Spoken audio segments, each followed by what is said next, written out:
Olá, Nádia. Já vi que o acesso já foi concluído, certo? Sim, conseguem-me ouvir? Perfeitamente. A ver e a ouvir.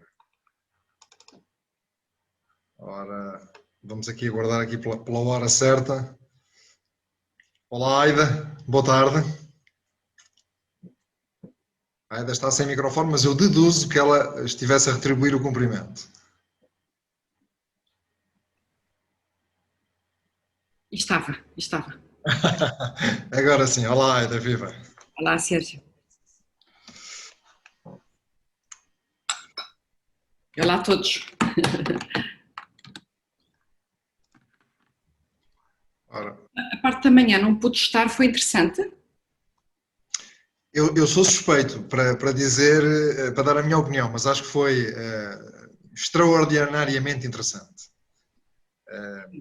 Acho que conseguimos pessoas de fações diferentes, vamos pôr assim as coisas, de visões diferentes, mas conseguimos de facto perceber quais é que são aqui os denominadores comuns e o respeito pelo âmbito de intervenção de cada uma das partes. Isso foi abordado com muita elevação e de uma forma muito clara e muito pedagógica, eu diria. Mas esta é só a minha opinião. Ótimo.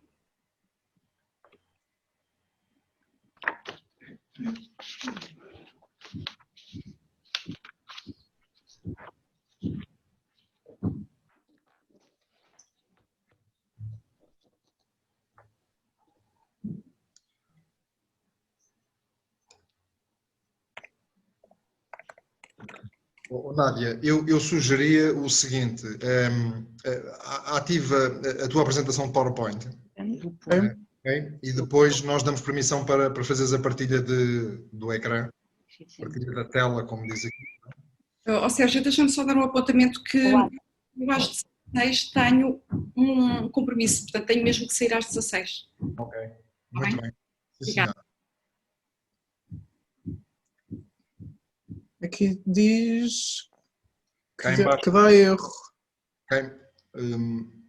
cá em baixo no compartilhar de tela, Sim, eu já fiz isso, só que está a dar erro. vamos só tentar novamente. Aqui. Vou tentar outra vez.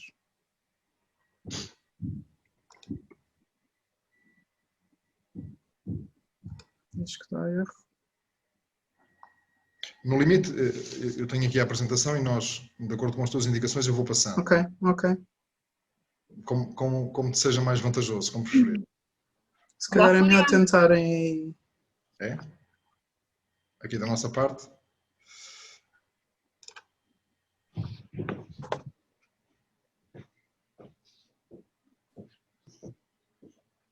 Portanto, neste momento, presumo que esteja toda a gente a ver o slide portanto, a capa, não é? Sim. Uhum. Bom, então, Nádia, eu sendo assim, de acordo com as tuas indicações, eu vou passando os slides. Ok. Bem? Bom, porque já estamos aqui 2 minutos depois da hora marcada, eu dou agora assim as boas-vindas de uma forma mais formal a todos. Muito obrigado pela presença, pela participação em mais uma conferência do Grupo Português de Coaching. Nós, de facto, como eu há pouco tive a oportunidade de dizer à Aida, tivemos uma manhã muito interessante, muito rica do ponto de vista de conteúdos, de perspectivas, de visões. Acho que se gerou aqui uma discussão muito interessante e muito válida. Da parte da tarde, vamos começar então a falar de outras tendências de coaching. São algumas das tendências de coaching, começando aqui com a Nádia Tavares, seguindo-se depois a Floriane Silvestre, que irá falar sobre Health and Wellness Coaching, e terminando esta fase com a Alexandra Lemos, que irá então moderar a intervenção da Aida Chamissa, que falará sobre supervisão de coaches. Portanto, Nádia, muito obrigado pelo convite, por teres aceitado o nosso convite, partilhar aqui as tuas experiências, as tuas visões.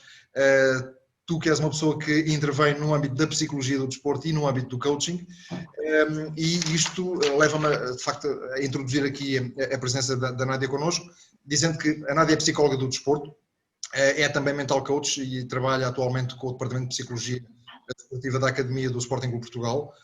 É fundadora de um projeto próprio, Dream to Achieve, e autora de dois livros, o Mindset do Atleta e o Mindset das Lesões.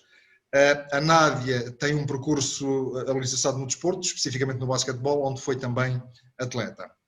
Nádia, mais uma vez, muito obrigado. O palco é teu. Da psicologia ao coaching peço desculpa, é o tema, digamos, da tua intervenção, que estimamos cerca de 25 minutos e depois segue-se aqui um período de perguntas e respostas. Ok. Nádia, por favor. Ok. Bola, Muito obrigada. Obrigada, Sérgio. Obrigada pelo convite, antes de mais, Sérgio. Eu conheci o Sérgio talvez há 3 ou 4 anos já, num dos cursos dele, coaching desportivo, e acabou por ser muito útil para mim. Acho que na altura te disse, e acabei por frequentar o nível 2 também, e pronto, e agora estou aqui. Na altura não trabalhava ainda na psicologia do desporto ativamente, neste momento é tudo o que eu faço, e pronto, e também se deve algumas inspirações tuas, por isso agradeço. A minha apresentação vai ser um resumo daquilo que é a minha experiência dentro da psicologia do desporto e do coaching. Gostava mais depois de dar espaço às perguntas, acho que é mais interessante também suprir algumas necessidades mais específicas de acordo com as perguntas que tenho. Vou aqui dar uma pincelada naquilo que são os conceitos, alguns desafios e algumas coisas que se trabalha dentro da psicologia do desporto. Eu optei por pôr o título Alta Competição, porque falar de desporto e alta competição é diferente. O desporto tem sempre uma visão muito saudável e positiva, em que estamos em grupo e desenvolvemos um monte de capacidades. A alta competição começa a ser definida como algo que às vezes não é assim tão bom para a saúde. Okay?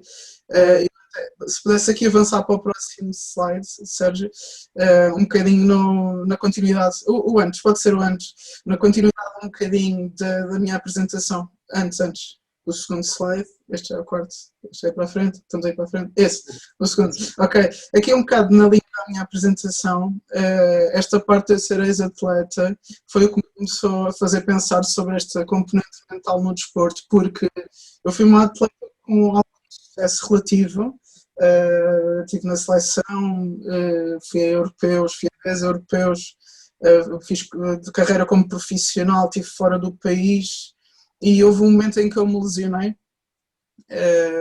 e parecia que não tinha identidade, okay? Ou seja, toda aquela força, foco, confiança, motivação, aquela capacidade de conseguir me isolar para dar o meu melhor, conseguir ignorar críticas, conseguir ignorar dificuldades, o facto de estar longe da minha família porque vou para fora, tudo isso é destruído num segundo, porque começa-se a notar que um atleta tem muita força, é quase taxado de super-herói, até ao momento em que já não consegue fazer aquilo que faz dentro do campo, dentro da piscina, dentro do ringue. Ou seja, no slide seguinte, em que temos este modelo simples, eu comecei a perceber aqui uma coisa. O desporto fala muito do jogador, do atleta, não tanto da pessoa. Okay? Portanto, a pessoa está no centro do que é um atleta, fisicamente, conseguir fazer coisas. Ser jogador é conseguir dar rendimento e ter sucesso, que é uma história completamente diferente. Okay? E muitas vezes quando o jogador perde a parte do jogador, esquece que ainda é atleta e esquece que ainda é pessoa. Ou, quando não tem sucesso como jogador, esquece que ainda é atleta e esquece que ainda é pessoa. Ou o contexto, quando ele não consegue ser jogador, esquece-se que existe uma pessoa ali por trás.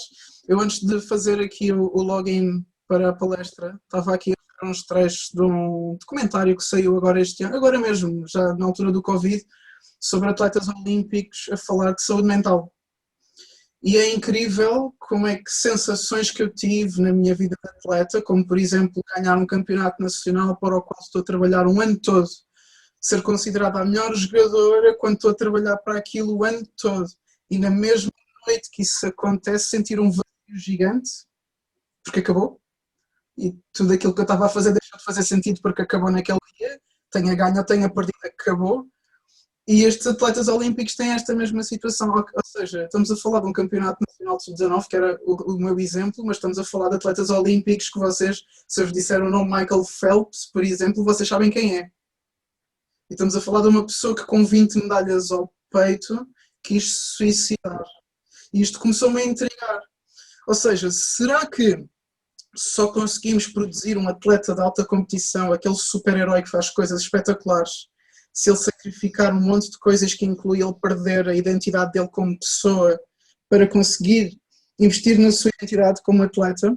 É uma pergunta, é um desafio e são coisas que eu tenho refletido. Ou seja, falar de desporto é uma coisa, falar de alta competição é outra. E aí entra a necessidade maior de falar de psicologia e não só do coaching. Ok? No próximo slide eu faço aqui a distinção entre estes três conceitos. Aqui. Psicologia, ciência do comportamento, ok? Sim, em termos mais claros e mais simples. Ciência do comportamento, estuda comportamento e todos os processos internos que produzem esse comportamento. Pensamentos, emoções, sentimentos, experiências subjetivas, interpretações. A psicologia do desporto é o comportamento que leva ao rendimento desportivo. Okay? E todos os processos que estão por detrás. Ou seja, a psicologia do desporto tem dois grandes pés, duas pernas. O bem-estar do atleta e o rendimento desportivo do atleta. Se o bem-estar do atleta não está bem, o rendimento não vai estar. E o atleta passa tanto tempo a investir no desporto que se o rendimento não estiver bem, o bem-estar também não está. Então acabam por se ligar, ok? De vez em quando temos que fazer uma pausa no rendimento para tratar da pessoa. Quando vemos que a pessoa está bem, conseguimos incluir aqui a otimização do rendimento esportivo. E é nesta parte que entra o coaching, sendo uma ferramenta fundamental para o aumento de resultados e para a otimização do rendimento esportivo. E aqui está uma grande vírgula, fazendo aqui a distinção entre a psicologia e o coaching. Trabalhar coaching com um atleta em sofrimento psicológico ou com uma psicopatologia pode agravar a situação do atleta, ok? Basta vocês imaginarem um atleta que tem uma ansiedade generalizada, por exemplo, e vamos pôr objetivos para o campeonato, que é já para a semana, e tu consegues e tu podes. E estamos com um discurso motivacional que vai para além dos limites que ele pode abarcar neste momento. Vamos criar mais ansiedade, vamos criar mais frustração, porque ele não se vai sentir capaz de o fazer. E estou a dizer aquilo de forma tão normal e tão motivadora que ele até pensa, eu devia ser capaz de fazer isto. Okay? Então, antes de colocarmos os objetivos, temos que perceber se esta pessoa condiz com estes objetivos. Nós não podemos ir para o coaching só com ferramentas, temos que ver também a pessoa. Se os objetivos estão alinhados com a pessoa. Okay? Então temos que começar aqui por olhar para a pessoa, diagnosticar muito, entre aspas, a pessoa, para poder falar depois do rendimento que esta pessoa consegue sustentar. Ok? Porque já está mais do que provado que nós conseguimos construir momentos de pico para o atleta. Jogos Olímpicos, Mundiais, Europeus, finais de campeonato, taças de Portugal, que é só aquele momento, construir picos. Construir contextos que criem picos naquele ser humano. Okay? Temos nutrição, preparação física, técnico, tático, foco mental, conseguimos construir um pico. Mas isto é como um treino intervalado. Se eu dou um sprint, eu não consigo ficar a minha vida toda a sprintar. Eu consigo correr devagarinho durante muitas horas. Mas se eu crio um pico, eu depois tenho que ter uma recuperação que compense esse pico. E isto mentalmente acontece a mesma coisa. Se nós estamos a construir um atleta para um pico, ele psicologicamente está basicamente a deixar de regar outras flores do seu jardim, permitam-me aqui a metáfora mais lamechas, mas deixa de regar outras flores do seu jardim, família, parte social, parte académica, parte intelectual, para se dedicar só ao desporto, e quando aquilo acaba, quando aquele pico acaba, depois daquele dia, daquele campeonato, ele não regou mais nada. E nós temos que estar preparados para conseguir suprir a necessidade do atleta no pós-pico, no pós-performance. Porque estas flutuações é o que tem-nos feito estar preocupados com a saúde mental dos atletas. Pico, pico, pico, sou muito bom, sou muito bom, sou muito bom. De repente amanhã já não há campeonato. Em que é que eu sou bom? Em que é que eu sou capaz? Qual é a minha competência? E se nós não cuidamos disto, É a mesma coisa que estarmos a colocar uma carga de treino gigante ao atleta e depois não termos recuperação física, nem fisioterapeutas, nem enfermeiros, nem médicos ao serviço do atleta para que haja uma recuperação física também de acordo com esse pico, ok? Então passamos da psicologia como se fosse a parte de cima do funil para o coaching que seria a parte mais fina do funil, ok? No próximo slide. Okay. Aqui no contexto esportivo, só para fazer o enquadramento de como é que nós trabalhamos, pelo menos na Academia de Sporting, temos esta visão, como eu disse, o equilíbrio entre a otimização do rendimento esportivo e o bem-estar do atleta, do treinador e da equipa. Trabalhamos a nível individual com o atleta, trabalhamos a nível individual e coletivo com o treinador e a equipa técnica e trabalhamos a nível coletivo com a equipa que temos à nossa frente. Às vezes temos equipas com necessidades coletivas, mas também temos atletas com necessidades individuais. E às vezes temos equipas com necessidades mais de psicologia e às vezes equipas com necessidade mais da componente do coaching, ok? A seguir.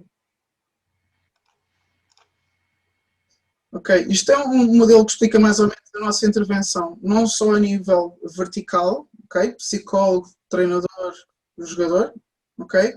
Mas também a nível horizontal, com as outras áreas multidisciplinares que existem numa academia ou num contexto esportivo que tenha esta intervenção a nível multidisciplinar, ok? Então o psicólogo barra coach trabalha com o atleta, como eu disse, trabalha com o treinador na mesma linha daquilo que o atleta precisa, uma intervenção mais indireta, ok?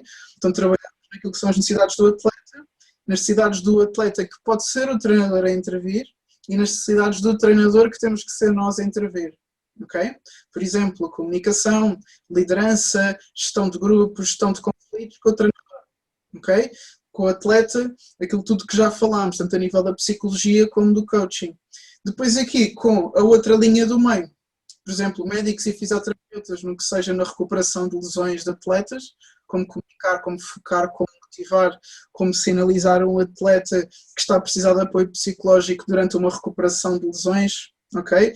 Imaginem, por exemplo, um atleta que sai de casa, está a viver numa academia, não vê os pais há não sei quantos meses, às vezes há anos, temos alguns casos de atletas estrangeiros que ficam anos sem ver os pais, ok? E então abrem mão daquilo de tudo para poder jogar, para ir atrás de um sonho, que é interrompido com uma lesão de 8 meses, por exemplo. Então ele agora está fora de casa, longe do país, a sentir-se sozinho e sem poder jogar. Foi para aquilo que ele foi, que ele abriu mão daquilo tudo, ok? Então é preciso também aqui uma intervenção e estes agentes também, se tiverem ferramentas da psicologia e do coaching para ajudar o atleta, também é muito útil.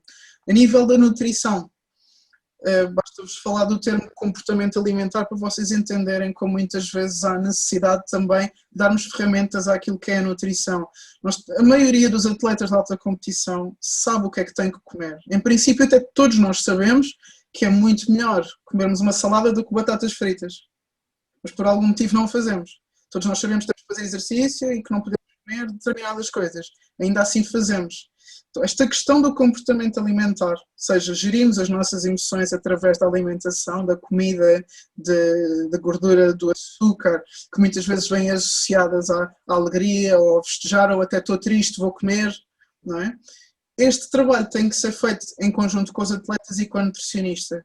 Então, se tem uma checklist de como é que o atleta se está a comportar em termos de cumprir o plano ou não. Vamos dar um exemplo. Se um atleta, por exemplo, sintomas, come muito rápido, constantemente cheio depois de comer, se arrepende constantemente de coisas que come, pensa muito sobre o seu corpo e inclusivamente uma baixa autoestima sobre o seu corpo, pensa e fala muito sobre a comida.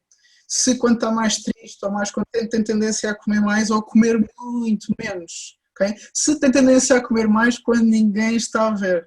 Todos estes sintomas levam-nos para um caminho de isto é mais mental do que propriamente o plano da nutricionista não está a ser cumprido porque ele não sabe o que fazer.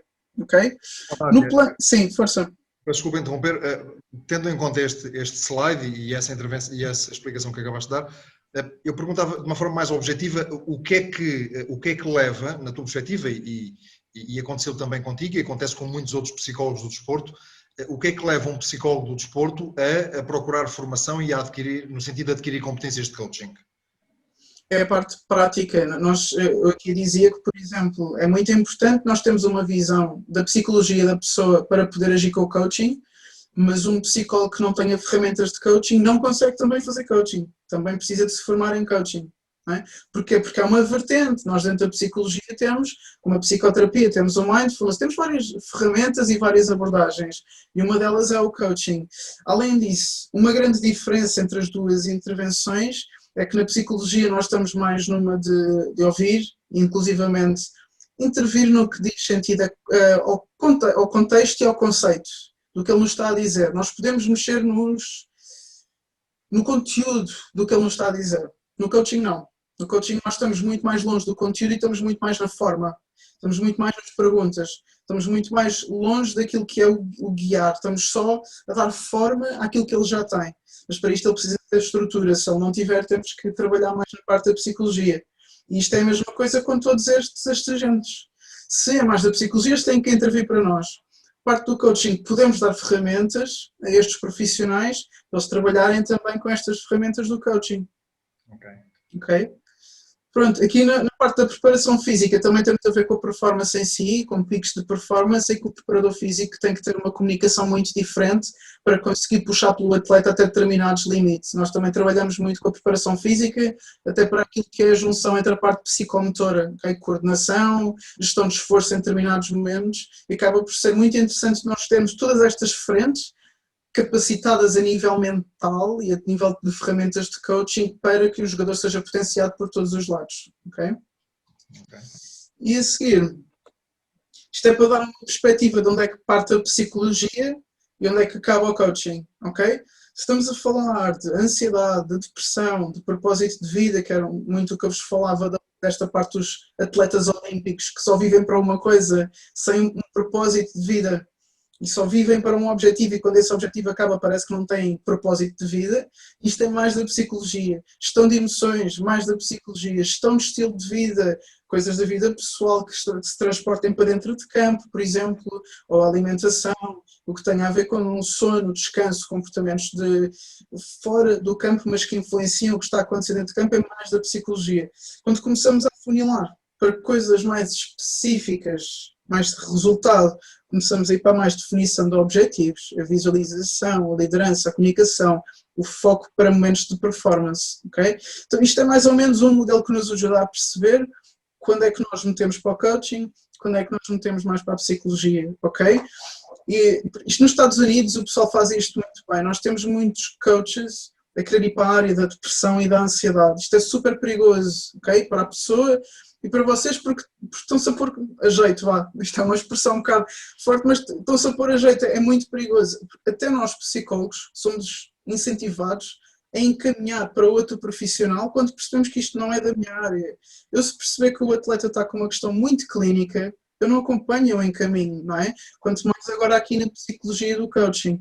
Nos Estados Unidos, os coaches fazem isto muito bem. Conseguem trabalhar em conjunto, inclusivamente com os terapeutas da pessoa, e meter-se só na parte do coaching, sabendo que a pessoa está a ser acompanhada no que diz respeito à parte da psicologia. Ok? E a seguir?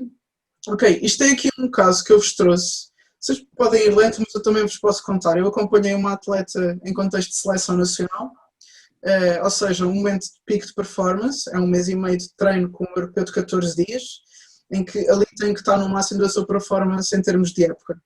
A atleta já tinha tido um europeu no ano anterior muito, muito bom, melhor marcadora da equipa, fizeram jogos muito bons, conseguiram atingir o seu objetivo de se manter na equipa principal, só que teve uma época muito negativa, inclusivamente uma promessa de ir para os Estados Unidos que depois não conseguiu ir, ok? Depois desse momento teve inclusivamente semanas quase sem se alimentar, a não dormir e a não conseguir treinar. Okay? Durante a época o treinador não ia muito com ela, não a punha a jogar, não encaixava muito bem no que era o coletivo, não jogou, então ela chega à seleção neste estado, baixa autoestima, falta de confiança, falta de alegria ao jogar, qualquer coisa que falhasse, vinham as lágrimas aos olhos durante o treino, e vê-se uma grande diferença quando está a jogar e quando está a treinar. Okay? Quando está a treinar, eu nem dei por ela, eu não a conhecia, e no jogo parecia o Michael Jordan da equipa, era um espetáculo, ou seja, tem uma motivação muito clara para aquilo que é o resultado, mas estava neste estado, ok? Então eu claramente sabia que ela ia ser a jogadora mais importante da equipa naquele europeu, e foi a melhor marcadora do europeu, não só de Portugal, mas de todo o europeu, portanto acabou por ser muito importante, mas se eu não tivesse começado pela parte da pessoa, isto não tinha acontecido. Tive que trabalhar na autoestima, na autoconfiança, naquilo que era a percepção que ela teve da época, que teve tão negativa, mudar essa percepção, perceber o que é que ela tirou de positivo dessa época, mesmo tendo sido negativa, e conseguir recuperá-la como pessoa, e depois o resto foi, como se diz, a deslizar. Okay? Foi muito mais natural para ela depois trabalhar objetivos, motivação, foco, mesmo a ambição, a postura, a energia dentro de campo, quando já está bem, quando já está mais motivada, com autoestima no sítio e com autoconfiança, com níveis elevados. Okay? Este caso é um caso interessante porque passou de eu nem a ver no treino, passaram 5, 6 treinos, eu nem a vi, e de repente é a marcadora do europeu, isto foi em 45 dias. Okay? Porque falei para a pessoa. Okay? Tive muito tempo a investir só na pessoa, nem falava muito de campo, de treino, falava muito da pessoa. Okay? E a seguir, sim. Eu terei uma questão para colocar, mas também já estamos a entrar aqui na parte final do nosso tempo de entrevista. Eu deixo concluir a apresentação e depois coloco a questão. Ok. Pronto, aqui para terminar, falar de algumas dificuldades e mitos que encontramos no contexto esportivo no que diz respeito à intervenção a nível mental, tanto do psicólogo como do coach. Ok? Isto são só alguns, existem mesmo estudos sobre os mitos que existem sobre o trabalho mental. Para mim este é o top 3, mas há outros que são muito engraçados. Por exemplo, é só para quem tem problemas. Ok? Se é só para quem tem problemas, se eu não tenho problemas, não preciso. Okay? Por isso é que é muito importante aquilo que eu disse ao início, de definirmos o trabalho de intervenção mental como bem-estar e otimização de rendimento esportivo. Porque se o bem-estar está bem, ainda assim podemos desenvolver em termos de otimização de rendimento esportivo. Podemos dizer, por exemplo, olha, se tu treinas todos os dias o físico, também podes treinar todos os dias o mental. Ah, mas eu estou bem. Sim, olha, eu estou a ver que tu tens músculos e tens six-pack, mas vais ao ginásio todos os dias. Quer dizer que estás bem fisicamente, mas treinas todos os dias dentro do ginásio. Então, o mental é a mesma coisa, também precisa de ser treinado para funcionar. Nós temos que saber também quebrar estes mitos, e eu já digo a seguir como é que podemos fazer. Outro mito, o treinador também pode fazer de psicólogo, não é? Todos temos uma veia de psicólogo. Isto é um mito muito geral, quando sabemos aconselhar, não é? E temos muita intuição para falar com pessoas e empatia e compreendemos o outro. Isto não é ser psicólogo, não é? Psicólogo é uma formação que se tem, uma licença que se tem para praticar psicologia, e nós temos que defender o nosso papel, o coach tem que defender o seu papel. Tem que defender e tem que marcar a diferença naquilo que faz dentro do que é a equipa multidisciplinar. Ai, mas o fisioterapeuta apoia tanto. Não, o fisioterapeuta é fisioterapeuta. E o amigo é amigo, e a mãe é mãe, e o treinador é treinador, e o coach e o psicólogo é coach e psicólogo. E nós temos que saber defender a nossa posição de forma assertiva, okay? Porque a alta competição exige assertividade, e temos que saber defender este papel para que depois não nos confundam com o pessoal dos castigos. Não é? Só quando está mal é que chamam o psicólogo e o coach. Outro mito também muito interessante é que demora muito tempo. Que a intervenção psicológica ou a intervenção mental demora muito tempo a ver-se resultados. Eu costumo perguntar o seguinte: quanto tempo se demora a fazer um atleta? Algum, não é? É exatamente isto, ou seja, eu tenho que demorar o tempo que tenho que demorar, não é? Só porque eu estou a fazer a parte física não quer dizer que amanhã já seja fisicamente espetacular. E a parte mental é igual, tem que ser incluída ao nível das outras intervenções, técnica, tática e física, e leva o tempo que tiver que levar, ok? Há coisas que se notam mais rápido, há coisas que demoram mais tempo e há coisas que nunca se notam, tem a ver com a parte subjetiva do atleta, ok? As dificuldades que às vezes vemos neste meio tem a ver com o tempo que os atletas e que os treinadores têm para nós.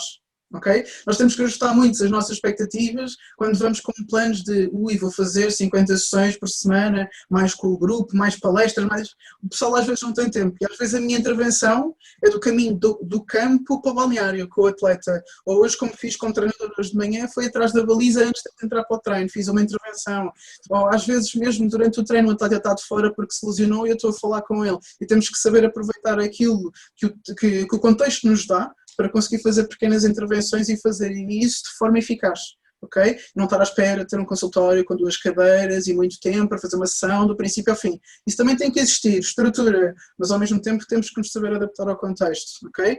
A aceitação em organizações, ok? É uma dificuldade porque as pessoas, os pares já nos começam a aceitar, treinadores, atletas, começam a gostar, mesmo aqueles profissionais todos da parte multidisciplinar também nos começam a aceitar e a procurar-nos, mas a organização às vezes ainda não investe no que é este trabalho. Querem de graça, querem palestras, querem umas coisas giras, não percebem que isto é um trabalho estruturado, que leva tempo, que leva investimento da nossa parte, e nós temos que também ser corajosos para dizer, não, isto vale isto, o meu trabalho vale isto, ok? E nós também temos que ser corajosos para isso. Se todos fizermos isso, que é se calhar uma utopia, pedir que todos façam a mesma coisa, mas se todos fizermos isto, e não houver algumas pessoas a fazer de graça, quando chegar a pessoa que cobra, eles vão pagar, ok? Com o tempo vai acontecer, ok? A continuidade do trabalho, por causa da versatilidade do contexto, ou seja, hoje estou a acompanhar um atleta, amanhã ele está na Bélgica. Isto aconteceu. Eu chegar para fazer uma sessão com o atleta e ele tinha sido transferido. Ou estou a trabalhar como treinador durante 6 meses e de repente ele é despedido e vem outro, tem que começar tudo de novo. Temos que nos conseguir adaptar a isto, temos que conseguir não nos frustrar com isto, ter resiliência neste sentido. Estão-me a ouvir? Eu deixei aqui de ouvir qualquer coisa. Temos que conseguir lidar com isto, conseguir adaptar-nos a isto e dar continuidade ao trabalho, mesmo quando ele é interrompido em termos de algum tipo de estrutura. Ok? Nádia, porque estamos aqui nos instantes finais, isto o tempo voa. Eu colocava aqui uma questão que se prende com o seguinte. Em contexto esportivo, existem alguns estigmas por parte dos atletas, ainda que errados, na minha opinião, em relação à figura do psicólogo, ou do psicólogo do desporto especificamente. Uma vez que tu intervens nos dois contextos, portanto, no âmbito da psicologia e no âmbito do coaching, a minha pergunta era um bocadinho esta. Que conselhos é que a Nádia do coaching, aliás, a Nádia da psicologia daria aos coaches e que conselhos é que a Nádia do coaching daria aos psicólogos precisamente para gerir da forma mais eficaz esta questão, este estigma que os atletas por vezes têm relativamente à figura do psicólogo? Ok, eu no slide a seguir tenho algumas coisas, se calhar mudamos e eu vou respondendo também à pergunta, que já é o último slide, acredito eu, ou o penúltimo. Ultrapassar estes mitos, por exemplo, já respondo especificamente à tua pergunta, mas acho que aqui tem algumas coisas que têm a ver com isso.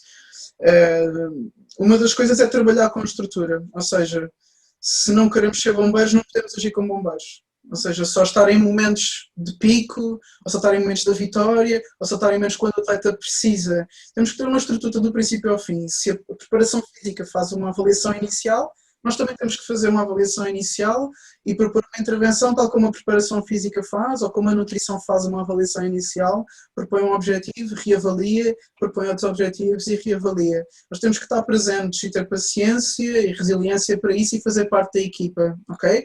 Entender o contexto e adaptarmos ao contexto, isto porque eu já vi muitos psicólogos, e se calhar isto seria o meu conselho de Nádia Coach para Nádia aos psicólogos, seria a gente compreender que o contexto às vezes pode nos chocar um pouco. Já tive conversas com dirigentes que me disseram assim, olha, esquece este jogador, investe naquele, porque aquele vai valer milhões e aquele não. Mas eu sei que aquele que não vai valer milhões está a precisar da minha ajuda.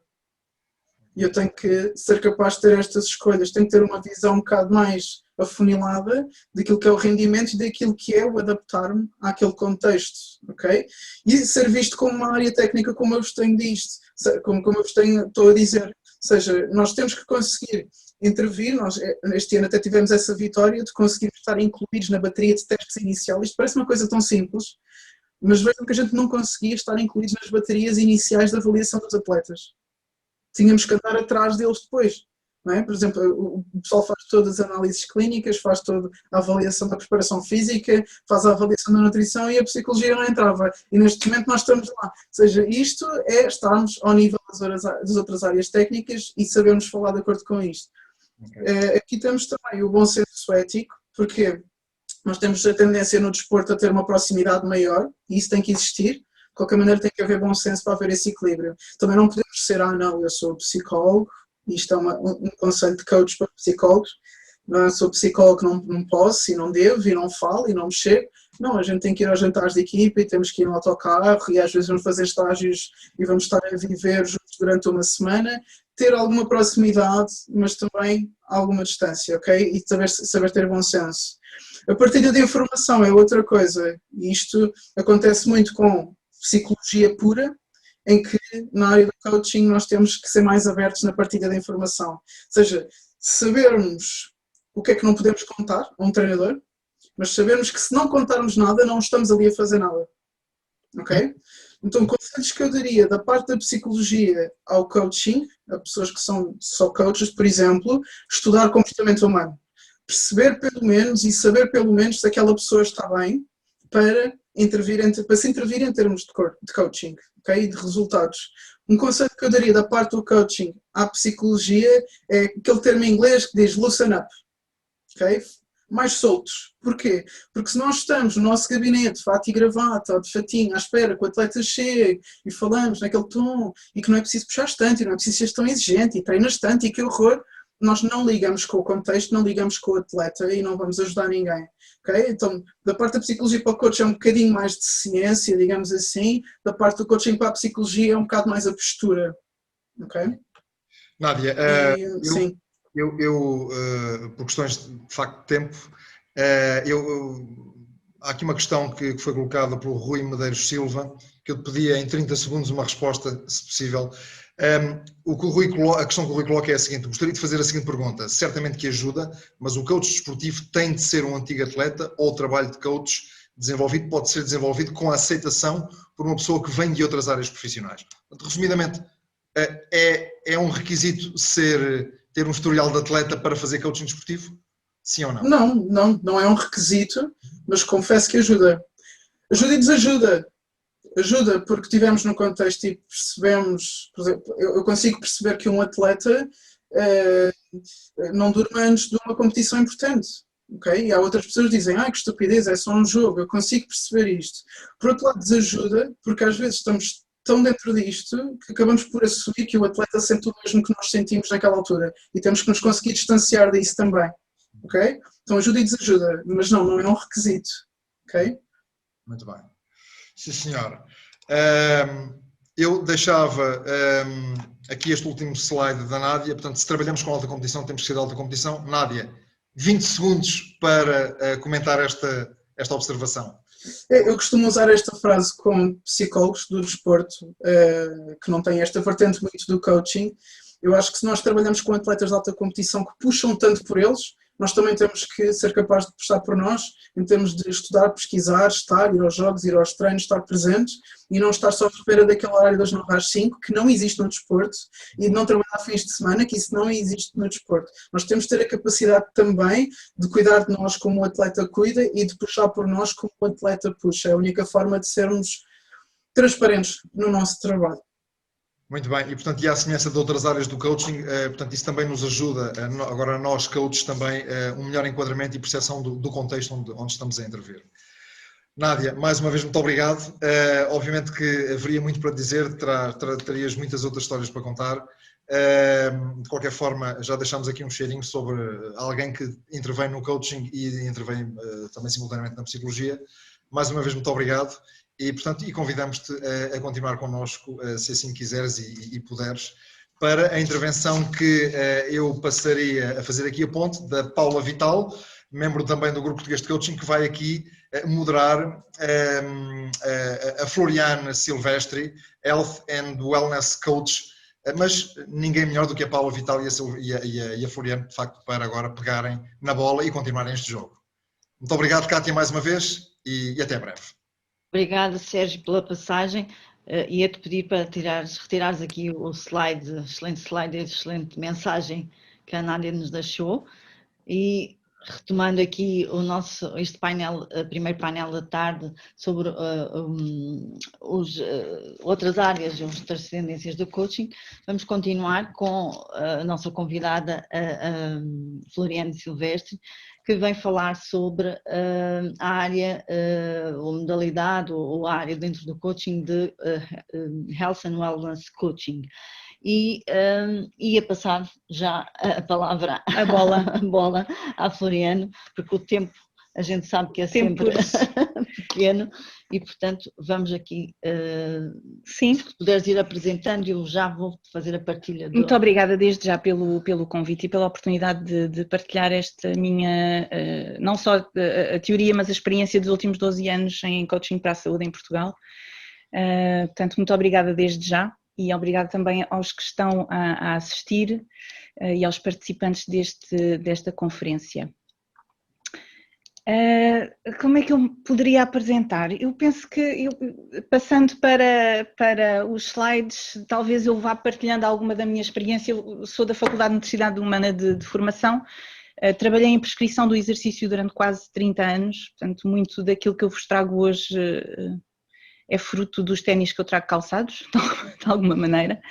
É muito fácil hoje em dia nós chegarmos aos currículos e às experiências das pessoas pelas redes sociais, portanto aquilo aquilo que me motiva francamente a estar aqui hoje é passar-vos esta mensagem do que é o coaching para a saúde e de que forma é que ele neste momento se posiciona. Eu posso mexer aqui? Sim, sim. Posso mexer aqui. Exato. Então, com licença. Muito bem. Isto. Quais são os contributos que eu pretendo trazer aqui hoje? Nós definirmos ou entendermos o Health and Wellness Coaching enquanto nicho neste momento, defini-lo conforme organizações internacionais já o fizeram, traçar ou trazer-vos aqui algum perfil do coach em saúde, se ele tem que ser especialista em saúde, se não tem, qual é a sua formação de base, de que evidências é que ele tem que estar a par, enfim.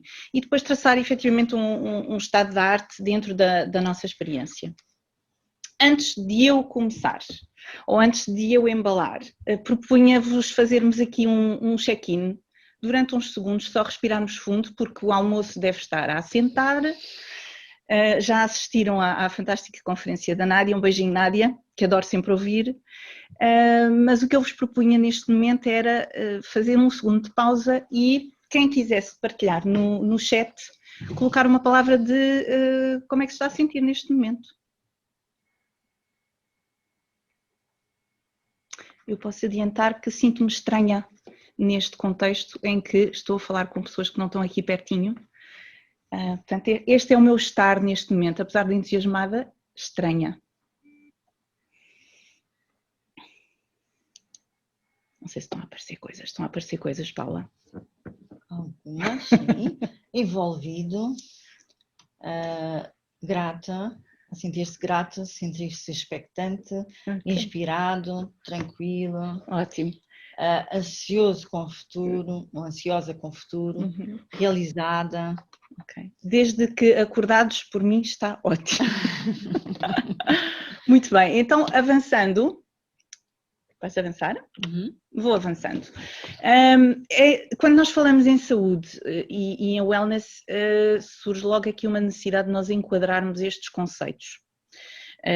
Isto porquê? Porque se eu novamente vos pedir para descreverem o que é saúde para vocês, muito provavelmente no chat vão aparecer 40, 50 definições de saúde, portanto cada um terá a sua, digamos assim.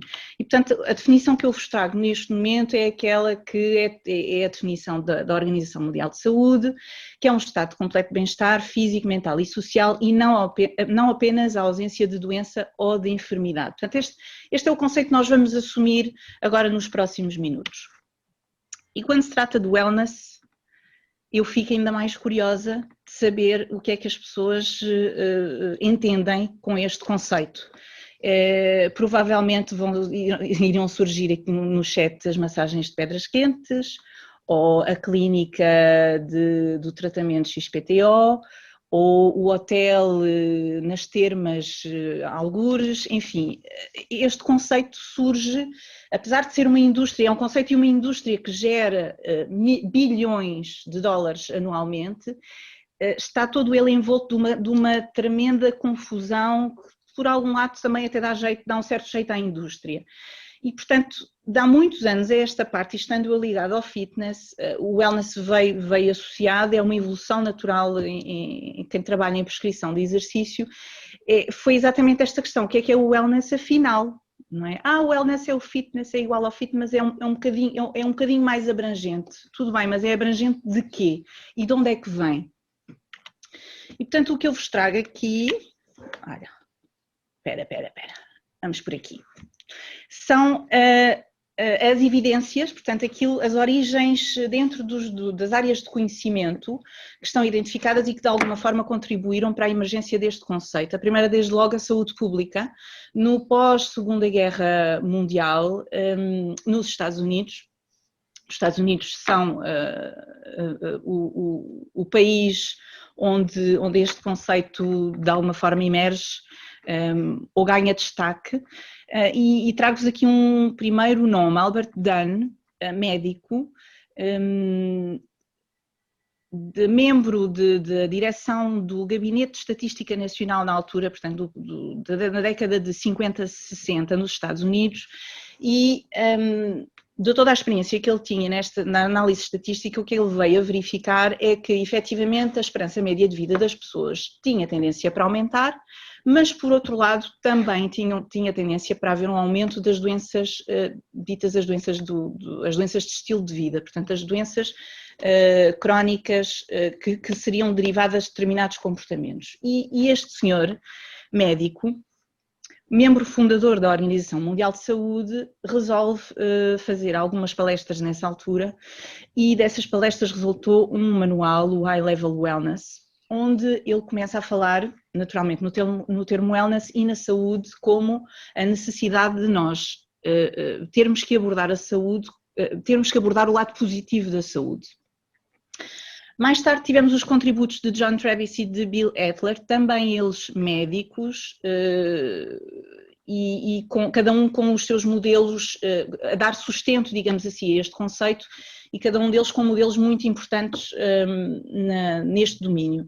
Depois temos também, conseguimos encontrar raízes na psicologia. Maslow fala em wellness, o Carl Rogers com a sua teoria, com o seu modelo humanista, também se refere ao wellness. Ryan e Deci mais recentemente com a sua teoria da autodeterminação, e também encontramos raízes aqui na sociologia, com as teorias da aprendizagem social e a teoria social cognitiva de Bandura. Portanto, afinal, este conceito não é tão leve assim, afinal há substância por trás desta coisa cor-de-rosa, não é? Que muitas vezes associamos às tais massagens de pedras quentes, quando falamos em wellness. Trazer-vos então duas definições importantes. Aquela sobre a qual eu trabalho é a de Bill Etler, que define o wellness enquanto processo ativo através do qual o indivíduo se torna consciente e faz escolhas que conduzam a uma melhor existência.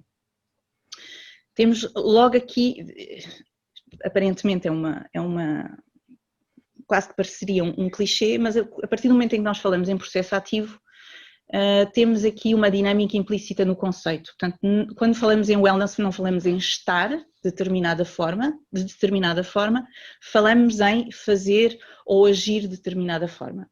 Portanto, existe aqui uma noção de dinâmica envolvida neste conceito. Depois, através do qual um indivíduo se torna consciente. Ora bem, eu tornar-me consciente dos meus comportamentos ou das minhas escolhas implica tem aqui um certo nível de responsabilidade que é iminente aqui também. Portanto, eu faço escolhas, eu torno-me consciente para as escolhas que eu faço. E depois conduzem a uma melhor existência. Portanto, naturalmente aqui uma necessidade de evoluir, de crescer, de me desenvolver e de ir em direção a um funcionamento ótimo. Parece que até agora estamos. Vamos entrar então no Health and Wellness Coaching. A razão de ser deste nicho dentro do coaching. Bem, teremos aqui inúmeras justificações para isto surgir ou aparecer. Naturalmente que as pessoas sentem necessidade de encontrar o seu equilíbrio dentro da sua saúde e dentro do seu bem-estar. É importante referir aqui que existem três pressupostos muito importantes. O primeiro, da individualidade, portanto, as receitas para o meu bem-estar não serão necessariamente as receitas para o bem-estar da Paula. Existe a noção o pressuposto da temporalidade também. Aquilo que me proporciona bem-estar hoje pode não ser aquilo que me proporciona bem-estar, saúde e qualidade de vida amanhã.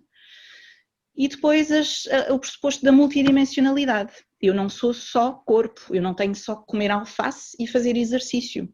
Existem outras dimensões que, equilibradas ou articuladas, me proporcionam a tal vivência ótima, o tal potencial ótimo. Serão elas, naturalmente, a dimensão física, a dimensão emocional, a dimensão relacional ou social, a ocupacional, o que é que eu faço do meu tempo, que escolhas é que eu trago para a ocupação das minhas 24 horas, uma dimensão intelectual e depois espiritual. Porquê é que o Wellness Coaching surge também? Porque existem uma série de fracassos nesta tentativa das pessoas perderem os 10 quilos, gerirem o stress, comerem melhor, gerirem as suas horas de sono e por aí fora. Portanto, eu bem que experimento aquela dieta que sai na revista todos os meses, mas não há maneira, ou eu bem que treino todos os dias e também não há maneira de perder os meus quilos, eu faço aquelas massagens, mas ainda assim não consigo os resultados que pretendo. Portanto, tudo isto geram histórias de fracassos que levam as pessoas a baixar os braços.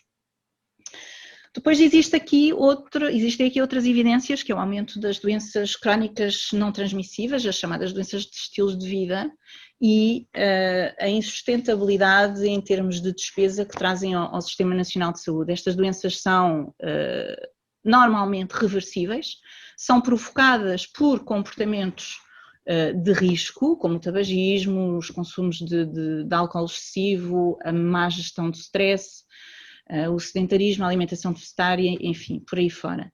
E se formos a ver, em muitos casos, a diabetes tipo 2 é reversível, algumas doenças cardiovasculares são reversíveis, doenças respiratórias, cancros, obesidades, hipertensão, enfim. Temos aqui problemáticas que são responsáveis por 68% das mortes no mundo e isso é significativo. E, portanto, eu agora perguntava-vos, se vocês pensassem, vocês participantes que estão aí longe, se pensassem, e longe e perto ao mesmo tempo, se pensassem em qualquer coisa, algum tipo de melhoria na vossa saúde ou no vosso bem-estar, provavelmente conseguiriam identificar aqui um comportamento, uma decisão, uma escolha, uma pequena mudança. A questão é que, se fosse fácil, não é? Todos nós conseguiríamos, se fazer exercício, se comer alfaces, se deitar-me antes da meia-noite me faz bem, então porquê é que eu não cumpro? Porquê é que eu não faço? Porquê é que eu não ganho sustentabilidade neste meu comportamento? É porque do saber ao fazer ainda vai um bocadinho. E este é o grande drama quando nós falamos em saúde, é que saber não é necessariamente querer, querer não é necessariamente poder e poder não é necessariamente fazer. Há todo um mundo aqui pelo meio, há toda uma mecânica que é importante trazer à consciência do cliente, que é importante explorar, antes mesmo de passar aos ditos objetivos do quero perder 5 quilos, por exemplo. Não é?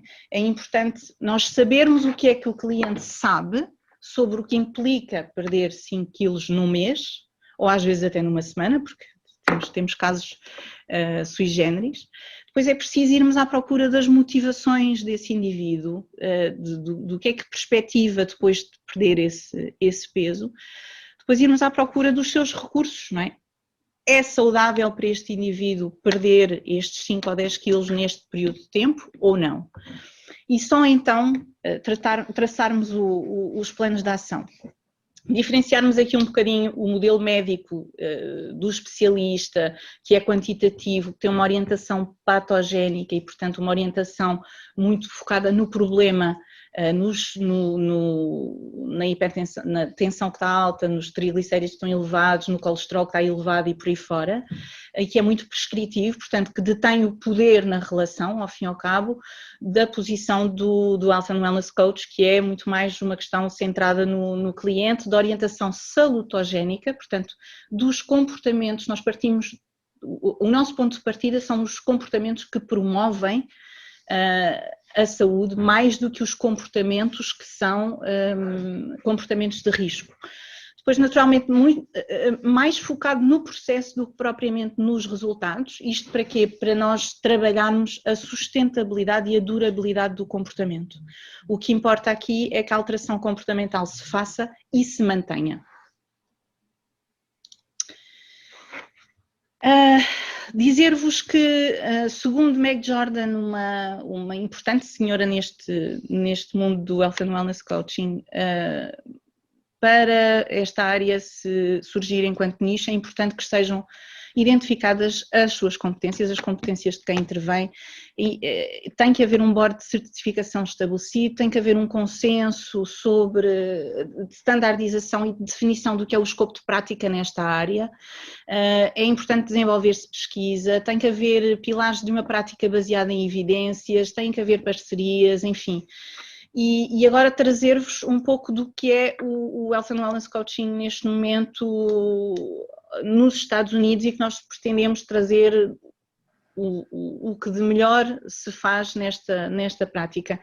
Na década de 2010 juntou-se um grupo de pessoas, representantes de escolas de formação em coaching para a saúde. Isto porquê? Porque o mercado estava a crescer, porque começava a haver muita procura e muita oferta, porque começou a haver muita formação dispar, portanto muito virada para a nutrição, muito virada para o yoga, muito virada para o exercício e por aí fora, e surgiu a necessidade efetivamente de standardizar o que era isto do coaching para a saúde e para o bem-estar e quem era o coach para a saúde e para o bem-estar. Isto depois para lançar as guidelines de formação, ou os estándares de formação, digamos assim. A ICF dos Estados Unidos teve um papel determinante porque participou neste grupo colaborativo, que entretanto fez uma análise importante das evidências que existiam na altura. Portanto, eles analisaram toda a literatura científica que já tinha saído e conseguiram estratificar, enquadrar e definir a partir daí 12 skills, portanto, definir um escopo de prática. O coach em saúde faz isto. A partir daí conseguiram definir ou salientar 17 skills essenciais na formação desses profissionais, lançaram depois a acreditação de formação e certificam coaches que serão os coaches certificados pelo board. Para terem uma ideia, para a pessoa se candidatar, para o coach se candidatar à acreditação junto deste board, tem que ter uma formação aprovada por eles, ou mínima de 60 horas pela ICF, tem que ter uma formação superior ou 4.000 horas de experiência profissional e tem que demonstrar, tem que ter 50 horas de prática documentada. Neste momento estão mais de 3.100 coaches certificados nesta área pelo board. Eles têm janelas de candidatura abertas 2 vezes por ano para a respectiva prova. Esta é, ao fim e ao cabo, a organização que internacionalmente representa mais credibilidade no domínio do Health and Wellness Coaching, por todo o trabalho que tem desenvolvido e pelo quadro ético que lançou, enfim, por toda esta informação que é muito importante trazer quando nós falamos em saúde e para conseguirmos penetrar no mercado de saúde ou trabalhar com pessoas em saúde, é determinante nós termos uma linguagem, nós sabermos do que é que estamos a falar e sermos claros naquilo que estamos a transmitir. Portanto, a definição que eles trazem é que o Health and Wellness Coaches trabalham com indivíduos e grupos em processos centrados no cliente para facilitar e capacitar a desenvolver e atingir metas autodeterminadas relacionadas com saúde e bem-estar. Eles frisam também que, embora por si só não diagnostiquem condições, nem prestem tratamento, nem providenciem intervenções terapêuticas psicológicas, apoiam os clientes na consecução de mudanças comportamentais com base nos seus objetivos e consistentes com os planos de tratamento prescritos pelos demais prestadores de cuidados de saúde.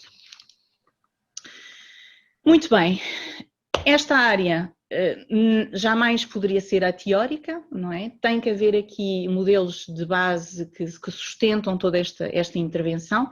Trago-vos aqui algumas. No que toca à saúde e à alteração comportamental em saúde, são mais de 100 as teorias que existem neste momento. Portanto, estas são aquelas que vêm referenciadas sistematicamente pelas escolas de referência. O modelo transteórico para a mudança de Prochaska e de Clemente. Este é um modelo que nasce de investigação em cessação tabágica e que fala da mudança por fases, da alteração comportamental dentro da saúde feita por fases. A comunicação não violenta de Rosenberg, contemporâneo do Carl Rogers. A teoria da autodeterminação, que fala muito que faz todo um enquadramento da motivação dos indivíduos, a psicologia positiva, naturalmente, no resgate das forças do indivíduo. A entrevista motivacional, também ela nasce da investigação e da intervenção em comportamentos aditivos. Terapia cognitivo-comportamental, a medicina do estilo de vida, que tem vindo a desenvolver-se e que tem vindo a trazer também aqui um grande contributo nos trabalhos na saúde, e naturalmente é importante nós sabermos quais são as diretrizes emanadas no que toca à alimentação, ao exercício e à gestão de doença crónica. Estou a ir muito depressa? Quanto tempo tenho ainda? Pouquinho. 10 minutos? Estamos quase a terminar. Quase a terminar. Têm surgido alguns comentários, não bem perguntas, mas as pessoas podem ir colocando as perguntas que queiram ver respondidas no fim da apresentação. Para já, alguns comentários que podemos pegar neles, mas muito bem. Continua.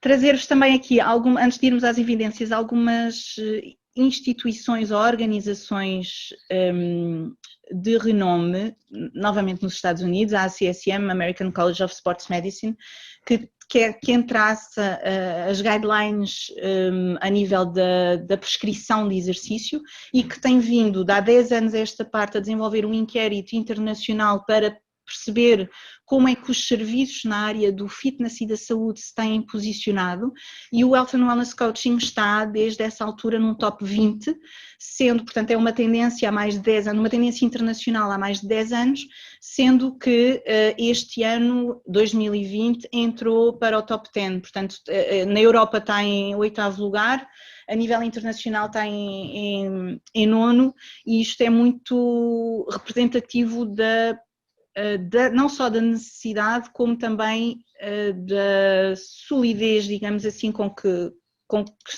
está a marcar o mercado. Dizer-vos também que a própria ICF tem uma comunidade de prática nesta área já há alguns anos e desenvolve trabalho por meio de webinars. Existem webinars abertos a quem não é membro ICF, outros que serão exclusivos para membros ou pagos para quem não é membro. Título de curiosidade. Dizer-vos que dentro das evidências desde 1990, a década de 90, que a investigação tem vindo a crescer exponencialmente, tem havido uma explosão de investigação nesta área, efetivamente porque se reconhece como uma abordagem complementar e eficaz e com trabalhos muito interessantes ao nível de diabetes, ao nível da gestão de peso, da gestão de stress, enfim, por aí fora. O próprio compêndio Health and Wellness Coaching foi lançado em 2017, em que reúne toda a informação dessa mesma literatura e tem uma adenda já em 2019. Quase a terminar. Fazer aqui uma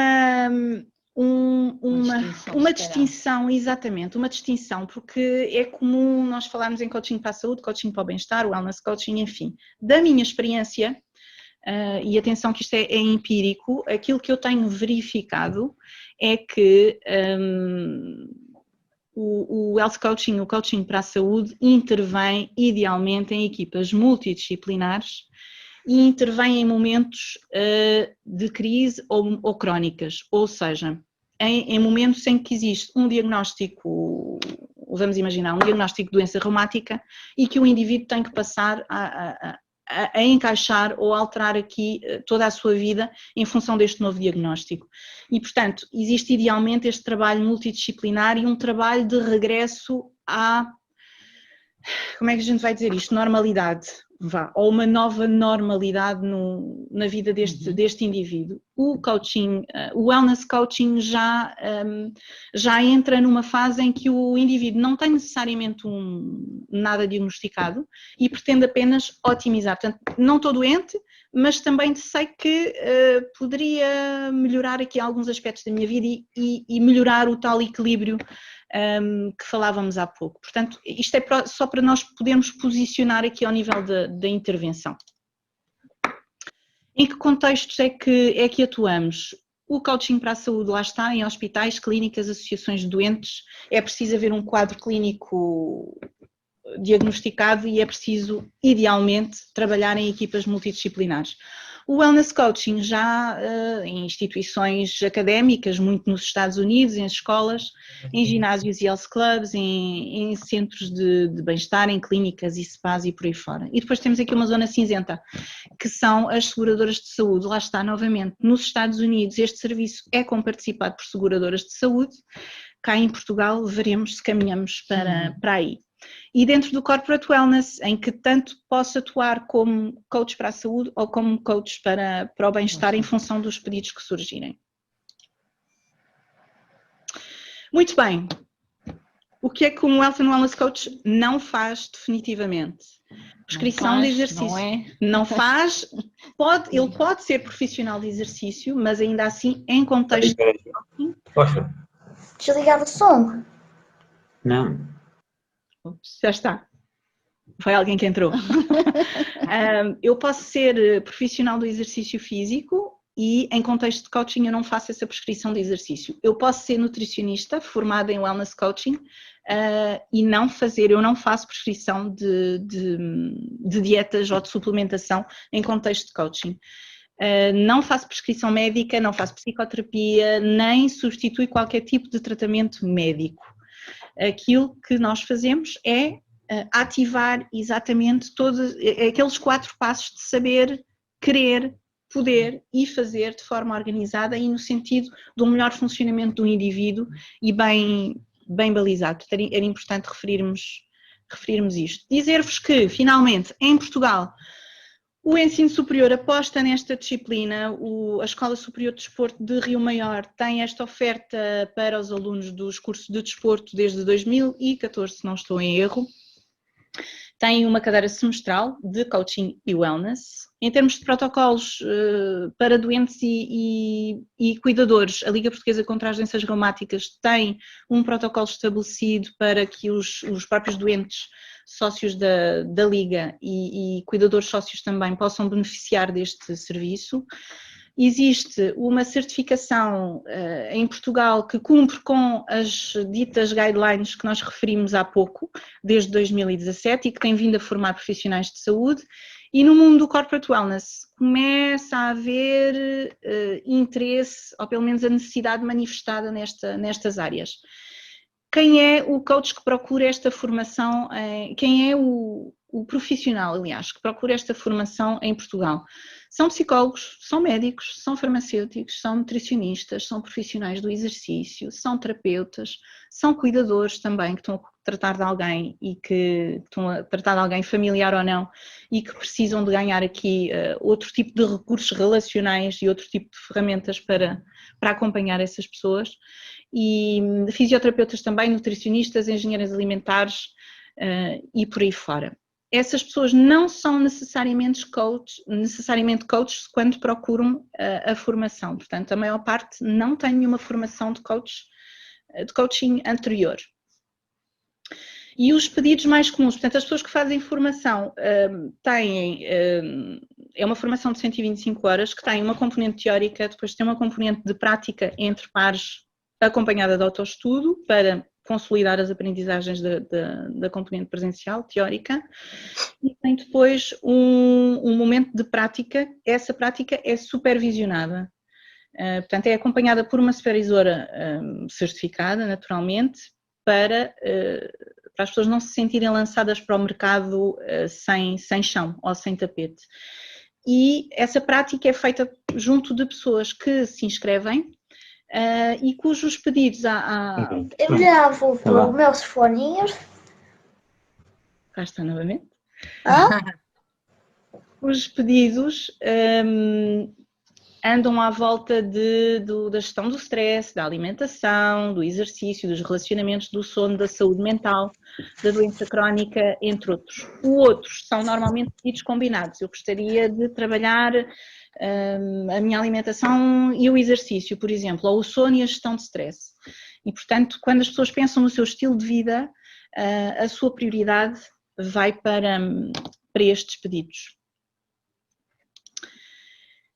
Para quem quiser saber um bocadinho mais, existe um e-book disponível gratuito no site da Atitude Wellness sobre coaching em saúde e bem-estar. Está disponível para descarregarem, estejam à vontade. E eu penso que era isto. Uhum. Paula, se quem quiser fazer agora um check-out depois desta conversa toda e quiser registar como é que se sente, está à vontade. Seria bastante interessante, bastante útil. Só meio segundo. Meio segundo, temos meio segundo para responder. Vou partilhar aqui, desculpem lá, esta pergunta direta para a Floriane. Acha que os executivos C-level e gestores de topo, portanto neste grupo, há uma consciência sobre o autocuidado e o impacto que eles próprios têm sobre a saúde deles? Portanto, se os próprios gestores têm consciência do autocuidado, isto seria uma excelente pergunta para lhes fazer a eles. Eu não tenho resposta para isto. Alguns terão consciência de necessidades de autocuidado, outros não terão. Provavelmente aqueles que têm essa consciência irão à procura de algumas soluções ou tentarão gerir. Aqueles que não têm provavelmente vão sofrer um bocadinho mais com isso. Okay. Vamos cá ver, já temos aqui boas check-outs, temos aqui informações tipo a pessoa sente-se informada, mais esclarecida, agradecida, com cumprimentos. Ia colocar assim uma questão da prática como Health and Wellness Coaching, que tipo de pessoas é que estão a procurar mais esta área? Pessoas que percepcionaram que necessitam fazer mudanças no seu estilo de vida, nos seus comportamentos, no sentido de saúde, conseguir maiores níveis de saúde e de bem-estar, ou pessoas que já após diagnóstico, uma situação clara, sei lá, quem procura em termos de clientes. Estou a imaginar situações de, pronto, teve um diagnóstico e precisa de alguma ajuda neste processo de adesão à terapêutica, às orientações médicas ou terapêuticas, portanto, das pessoas, dos profissionais de saúde que estejam envolvidos. Foi-lhe dada a informação, foi-lhe passada a informação que é preciso fazer, mas a pessoa se sente que não está a conseguir fazer uma adesão à terapêutica, sim, por exemplo, de uma forma geral. É muito comum nos diagnósticos, os médicos têm pouco tempo para dedicar aos seus pacientes.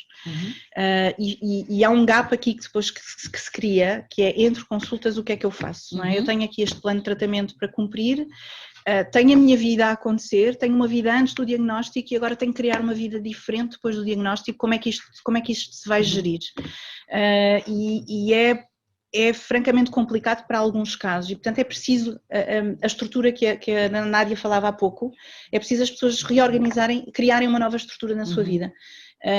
E em contextos de coaching para a saúde, quando existe um diagnóstico, por norma são processos um bocadinho mais demorados e exatamente porque a vida tem que acontecer, entretanto, nessa reorganização.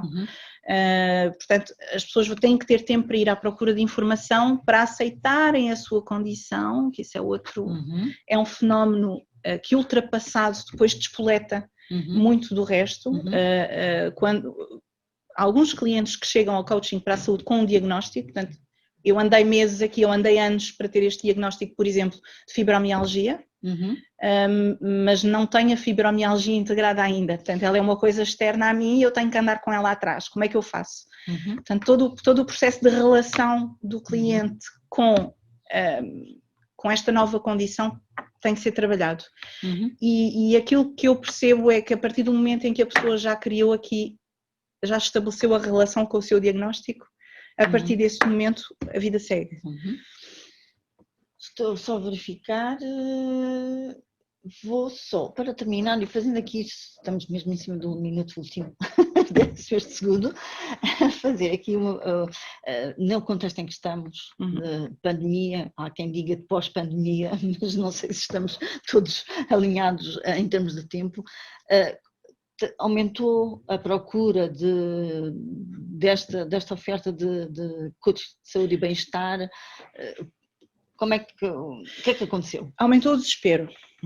Aumentou o desespero porque isto veio limitar a nossa vida em inúmeros sentidos e inúmeras áreas que são determinantes no tal equilíbrio que nós procuramos, não é? A nível das dimensões. E isto tocou em muitas dimensões e foi preciso as pessoas foi preciso menos projeção no futuro e mais no presente, é preciso estarmos mais no momento, isso às vezes não é tão agradável assim, porque o momento é muito incerto e porque o momento às vezes é desagradável, e portanto aumentou a procura para a gestão da ansiedade, o meu autocuidado. Nos tempos de pandemia, agora estou em casa, não é? E ao ginásio, portanto, tinha comportamentos pessoas, por exemplo, muito ativas em termos de exercício físico que tiveram que reorganizar a sua vida. Em termos de alimentação também houve curvas interessantes. Em termos de gestão do relacionamento familiar também, descobriram-se novas coisas, não é? Nos relacionamentos familiares que até então a vida não dava tempo para identificar. Enfim, sim, não existe um padrão de procura, mais se calhar a gestão emocional que a coisa nos trouxe, não é? Ok. Então, eu ia terminar, fechar aqui agradecer a sua presença e o teu com esta informação, que as pessoas também estão aqui no chat a agradecer e consideraram pertinente e oportuna. E iria passar, já retiro aqui o slide, vou passar à comunicação seguinte. Vamos ter a Alexandra Lemos,